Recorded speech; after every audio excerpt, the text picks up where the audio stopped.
না, এটা তো স্বাভাবিক, এটা তো আপনার পার্লামেন্টারি পলিটিক্স, এটা খুবই স্বাভাবিক, এটাই ন্যাচারাল এবং এটা হওয়া উচিত।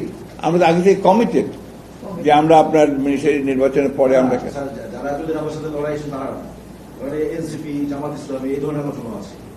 না, এইগুলো ব্যাপারে আমার কোনো ধারণা নাই।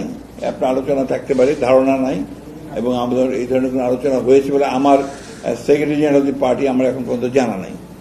হ্যাঁ, এটা এটা পরের ব্যাপার, যদি আলোচনা হবে কিছু, সেটা ডিফারেন্ট কোয়েশ্চেন। আপনার রাজনীতিতে, পার্লামেন্টারি ডেমোক্রেসিতে আপনার শেষ কথা বলতে কিছু নাই। আপনার চরম বিরোধী দল, তার সঙ্গে আপনার অ্যালায়েন্স হয়ে যায়। আপনি ইন্ডিয়াতেই তাকে দেখেন না যে একেবারে কট্টর ডানপন্থী কট্টর বামপন্থীর মধ্যে অ্যালায়েন্স ইলেকশন হচ্ছে, ইলেকশন করতেছে, কারণ ওখানে সংখ্যার ব্যাপারটা ইম্পর্টেন্ট। আওয়ামী লীগ তো নাই, আওয়ামী লীগ হ্যাঁ না, আওয়ামী লীগ তো নাই।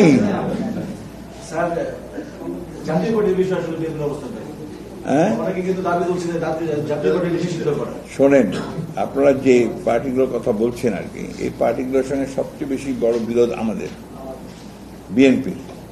আওয়ামী লীগের সবচেয়ে বড়, তাদের অত্যাচার, নির্যাতন, নিপীড়ন, ফ্যাসিবাদের সবচেয়ে বড় ভুক্তভোগী হচ্ছে বিএনপি, ঠিক না? একইভাবে জাতীয় পার্টির কাছেও আমরা 9 বছর এরশাদের আমলে আপনার নির্যাতিত, নিপীড়িত হয়েছি, ঠিক না?